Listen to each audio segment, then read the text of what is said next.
Good morning, ladies and gentlemen. My name is Richard Shakepheare, as it says behind me there. A few things about me. Well, I was born with cerebral palsy, so 10 points if you spotted that. However, that is a disability, but do I actually believe that I have a disability? Not one bit. In the picture you'll see there, I'm about to kill myself. It seemed like a brilliant idea at the time to go zorbing. The good idea was the zorbing, bad idea was the 2 bottles of wine the night before. But I did benefit from conductive education. Can we have a show of hands if anybody knows what that is? That's not... Okay, 2 people, great, okay. In essence, it's a form of torture.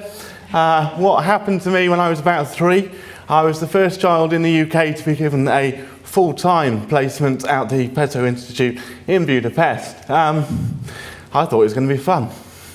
It wasn't. What they used to do was line you up at a set of concrete steps and push you down them. The idea being that if we taught you to fall or pushed you over often enough, you'd learn to fall without hurting yourself. It doesn't always work. And we'd also make you sleep on very uncomfortable beds because that was apparently good for your spine. However, it did work. I went out to Budapest with a Zimmer frame and came back in the athletic figure that you've just seen, so with only 1 walking stick. So it did make a massive difference. As it says there, I did graduate, only just, with a degree in business management and marketing. That actually makes me fairly unique. The employment rate for people with disabilities is low, but the number of people with formal qualifications is sadly lower. Why is that? Well, I believe actually there's 2 issues there. The universities themselves have made some improvements in the last 4 or 5 years to market themselves to people with a disability, but also I went through an education system where I was set up to fail. I was told very early on, there's not really any point in you doing GCSEs, we'll get you a nice little job somewhere else. You don't need qualifications. Thanks very much. Unfortunately for the education system, those of you who know me, I'm a very stubborn man. So I deliberately chose the most difficult GCSEs I could. I went to the teacher and said I'd like to do woodwork. Yeah, but that's not very good from a health and safety perspective. You'll have to operate drills and machinery. Yes, I will. The worst thing you can actually do with me is tell me you can't do that. If you tell me I can't do something, I will go out of my way to prove you wrong. So, as it says there, sadly when I left university I joined the banking profession. I wasn't responsible for the recession before anybody asked. I spent 5 years in my job, and I don't know if anybody can relate to this, but I used to sit outside in the morning praying that the fire alarm would go off. Maybe the car would break down on the way, I'd fall over in the car park, or just anything to get me out of the job I was in. So I went in one day and somebody said, we're going to make you redundant. Now at this point I had to disguise my excitement and look quite upset and say, oh dear, but I really enjoy working here. And I actually managed to drag that conversation out for nearly an hour. Every time they said, are you going to take redundancy or not? I said, well, I don't know, because I really like what I do. And I could see the manager going, you don't. You hate it here, just get out. So I did. I took the redundancy, and as we'll see now, there were a few problems with that. I left, very happy, went home with my, this is how much money you're going to get. It wasn't like Deal or No Deal, but fairly similar. What happened was that I didn't realise how difficult it would be to get a job. I didn't try very hard for the first 2 weeks. I decided to stay at home, sleep in a bit. However, I'm very proud to say in 11 months of being unemployed, I still didn't see Jeremy Kyle. I think that's quite an achievement.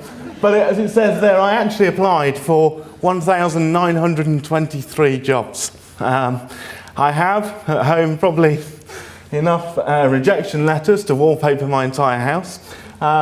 And actually that became very difficult because whenever I'd get that phone call, they'd start by saying, well, you were well presented, you turned up on time, you'd done all your research on the company, because I wouldn't apply for a job if I didn't know about the business I was going into. Then there'd come a slight pause and they'd go, but on this occasion. Now I've heard the words on this occasion more times than probably most of you in this room.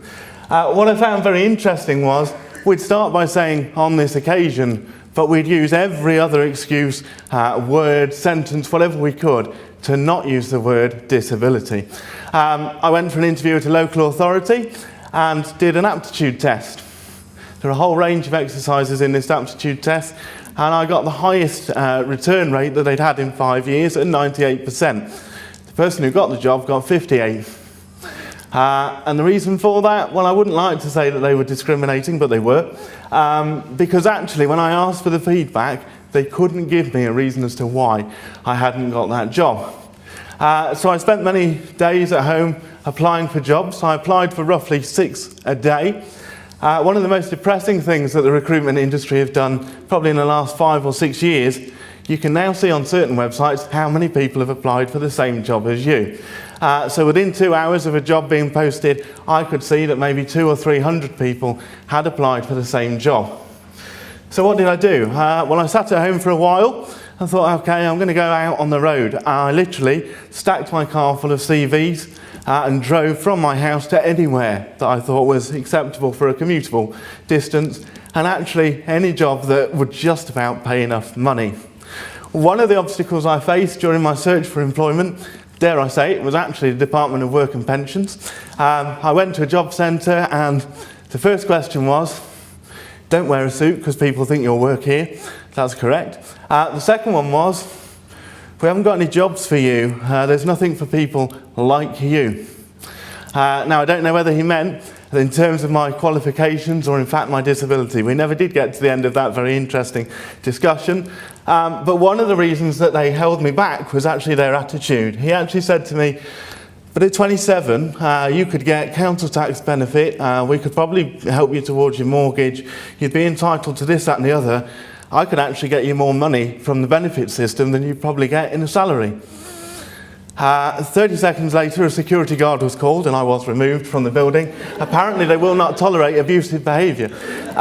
So I went home and thought, I'm not having that. And it was only actually, somebody said, phoned me up and said, what are you doing? You've been unemployed now for nearly a year. My mortgage insurance was running out, so it was really time to move. And I actually decided, if you're not going to employ me and I can't find a job, I'll create my own. The reasons I did that, A, because, as I say, the mortgage insurance was running out quite quickly, but it was also because I had an ambition, I had a dream, and my dream actually was to go out there and show that yes, I have a disability. I don't consider that I have a disability, but I can still go out and I can make a positive contribution to society. How did I do that? Well, parachuting wasn't really an option. I thought about joining the circus, but I don't think I'd have done very well on one of those unicycle machines, so actually I had to play to my strengths.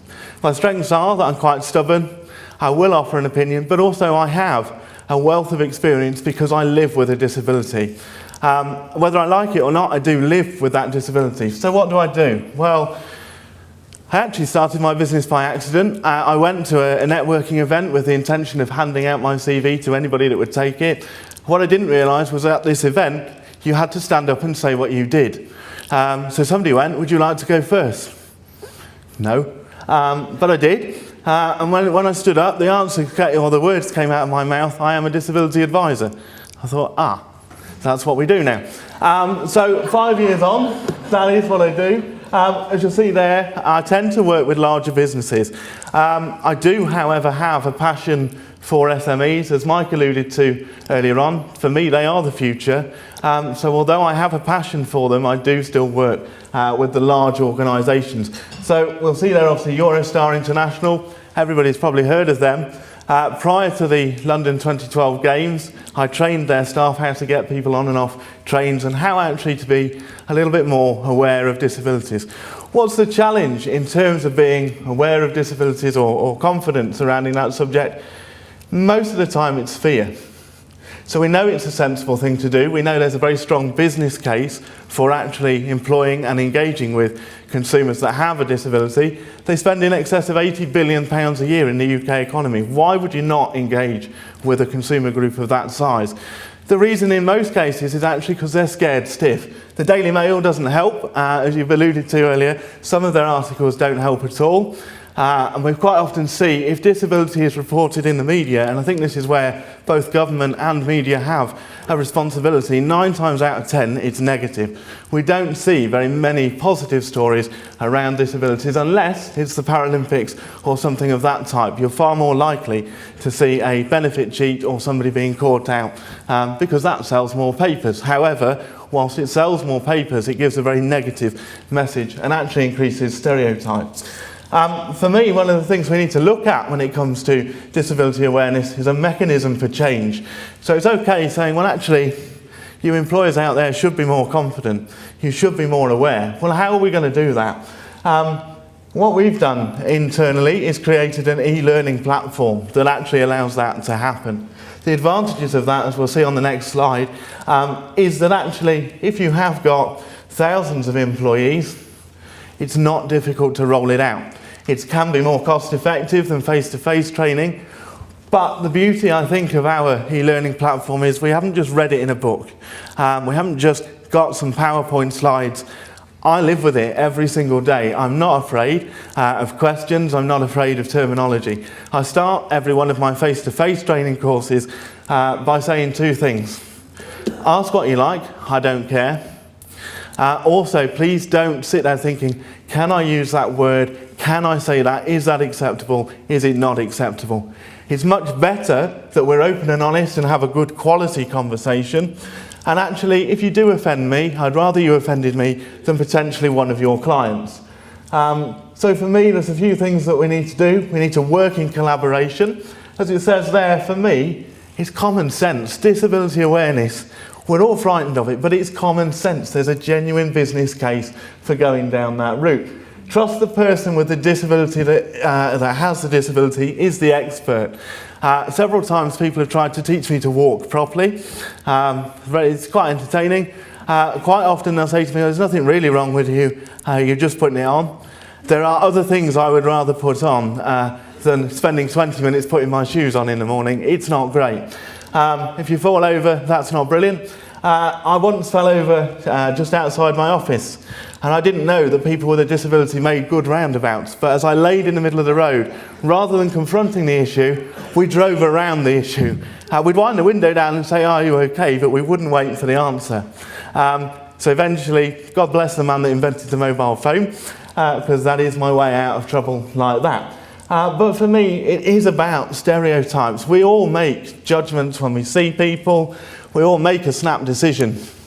The challenge really is whether we're brave enough to confront those decisions and stereotypes that we've made. I am prepared to challenge anybody or any stereotypes that anybody has.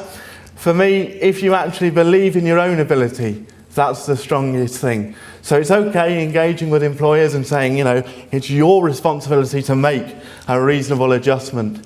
It's your responsibility to welcome me into your organisation. But actually, I believe as a person with a disability, we also have a responsibility in terms of how we interact, what we do and what we say. If, for example, I was to go berserk every time somebody patronised me, I'd be a very busy man. But actually, if I stood there and started shouting and waving my arms and blaming you for that situation, what's that going to do for the stereotype of a person with a disability? You won't necessarily have seen what's caused that reaction, but what you will see is a person with a disability acting in an inappropriate or aggressive manner. So yes, disability awareness is the responsibility of the employers in the room and the government advisors, but it is actually an individual responsibility. And for me, if you take anything away from these conferences and indeed the other work that the government is doing, it is that it's a collaborative process. We're all in it together, hopefully to increase the awareness and the confidence that there is. If you want to look at training your organisation, there are ways of doing that.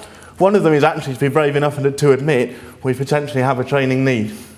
The number of organisations I go to say, well, we don't need anything, we do everything correctly. I will then go out of my way to prove to them that they're not. So actually, as I said, our e-learning module for me is a mechanism for change. My ambition, and I am a very ambitious man, firstly I want to retire at 35, so I've got just under 4 years to go. A little bit ambitious, but there we go. But my ambition is actually to train as many people as we possibly can and to challenge those perceptions. So far in terms of face-to-face training, I've done that for over 3,000 people. We're now rolling out, as it shows you there, our e-learning platform that I actually want to see millions of people use and benefit from. But I want them to benefit from it because they want to benefit from it. So it is for me a collaborative process. It is about engaging with employers, but actually we need to also understand there's a responsibility on people with a disability. Thank you.